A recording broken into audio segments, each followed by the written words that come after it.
Hey everybody, and welcome to Metroid Zero Mission Part 1 for the Game Boy Advance. I am Ozzy, and I'm the one who recorded this game. Amazing game, by the way. I'm Met King, former commander of the Space Pirates. I am Kazaneko, gamer cat extraordinaire and Sith Lord. And I'm Chaos, and we're giving all she's got, Captain. She ain't got no more.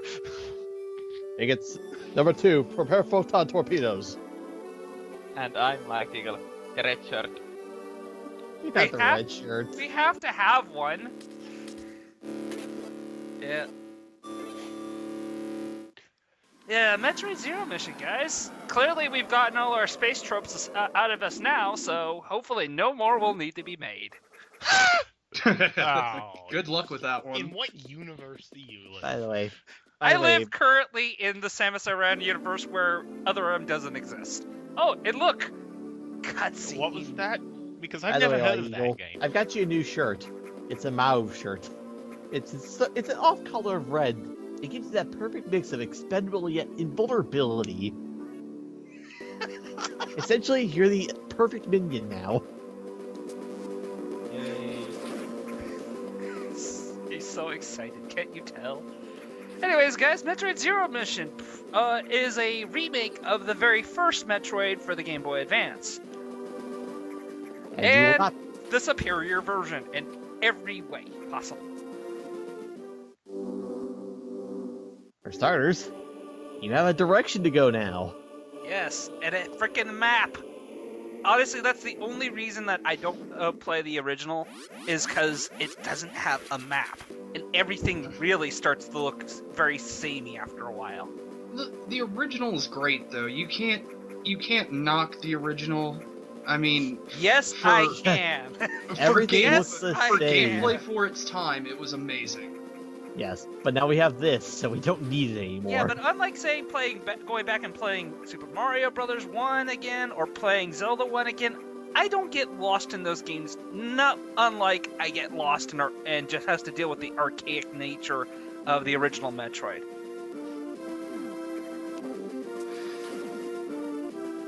But Not even in the Zelda 1 second adventure. I completed that without a guide. Yeah, I won't touch Second Adventure. Beating the game once enough was good enough for me. You don't want to have to deal with Dungeon 8. Yeah. Oh, by the way, I'd like to point out that we need an upgrade that literally lets us shoot further. Yep, just like the original. So there is several. Not only is there obviously graphical changes and gameplay changes, several other things were added to this game, and we'll go across those as we come along. Yeah. By the way, we'll be coming back here eventually, and you need to go into that room, believe it or not, in order to progress in this game. You can't just go directly right. Unless your sequence breaking, in which case you don't pick up the long beam at all, and several other things happen. Yep. Though to be perfectly honest with you, I love this game, but I probably won't speedrun it. It's a brutally difficult game to speedrun. Yes. Let's see, how many items do you pick up? 10? Well, it depends on which category you go for. There's any percent, 100%, hard, any percent, hard 100%, and of course, hard low percent. Because if you're gonna go low percent, you might as well say screw it and go hard.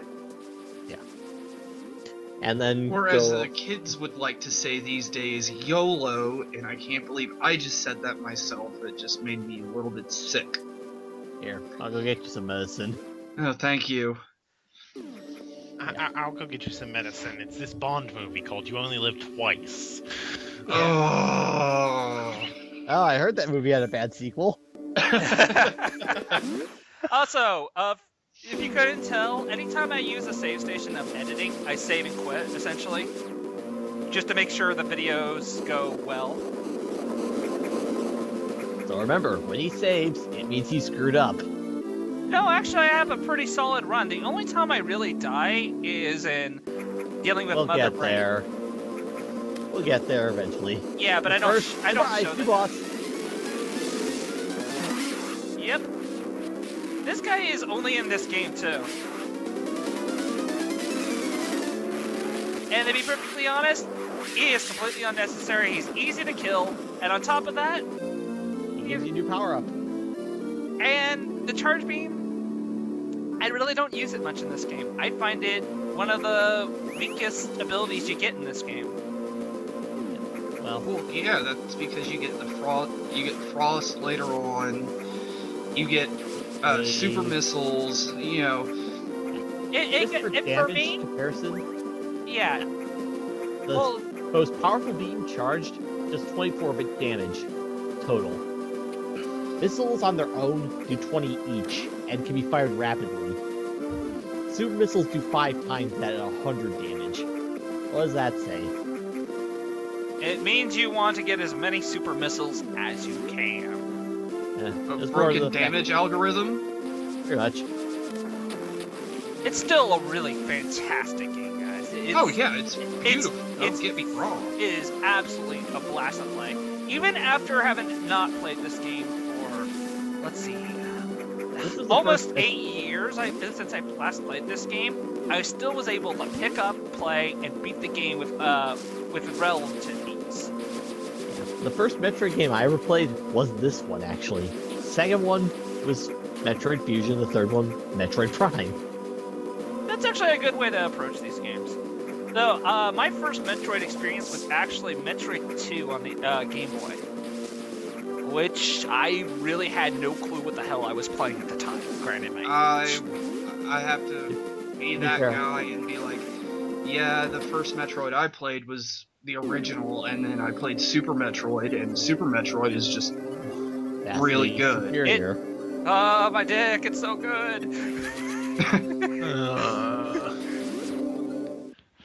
Thank you for that. Sorry, but no, Super Metroid is fantastic, and I do have a bit of something to say. When I first played Super Metroid, I thought the game was horrible because I didn't know what the fuck to do. I rented it for one day and I took it immediately back because I didn't know what the hell to do. It was Well, nothing. It was nothing like any other game I had played before because I grew up on 3 other games: Mario, Donkey Kong, and Mega Man, which were all very linear paths for the most part. Yeah.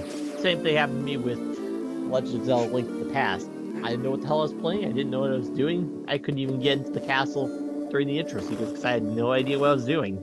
Yeah. Something also that's new here for this version is the Chozo statues. If you lay in them as a morph ball, they kind of act as a recharge station, filling your health back to maximum, as well as replenishing all your ammo, which is very much appreciated because you're going to be using a lot of missiles.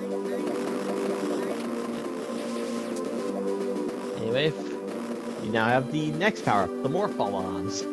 Yep. Some of the most, one of the most famous items in the game, because if you're smart, you can really use some creative bomb jumps to get in all kinds of fun places. Well, not only that, the Morph Ball Bomb is still a somewhat broken item as well, along with most of the items in this game. Oh, we got some expert lava jumping there. Actually, that's acid. Yeah, It's lava acid is and lava star, wouldn't. lava's darker. Not only that, there is a major difference in damage. Acid doesn't do that much damage when you stand in it. Lava, on the other hand, whoa, it just starts to dissipate so fast. In any event, I believe you're going to another random statue you don't actually have to visit. Nope, this one is completely optional, but at the very least, I get all my health back. And my ammo.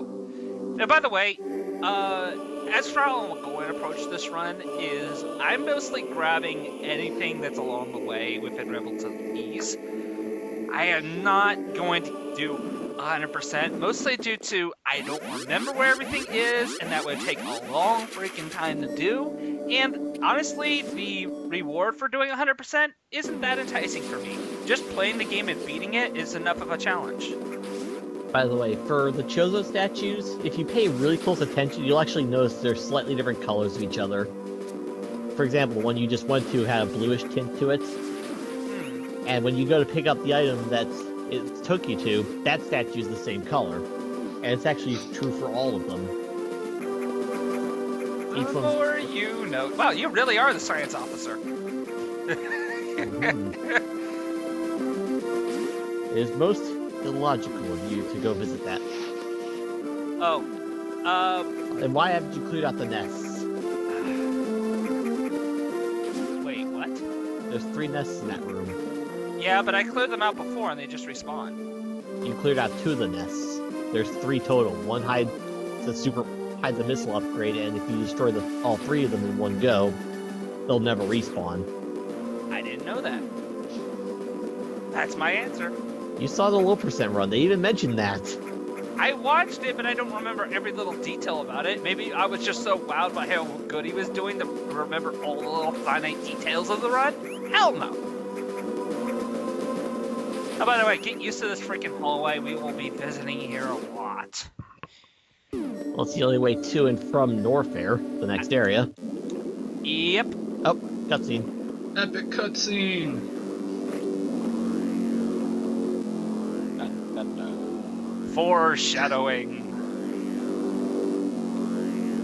Does not like. Oh god, it's Sauron! I think you're in the wrong setting there, Ozzy. Sorry, I recently watched the movies again. Yeah, that's the end of this part, guys. The next part, we will be tackling the rest of Norfair after we go back to a different area because, well, we need to learn to remember how to do rudimentary things like grab a hold of ledges.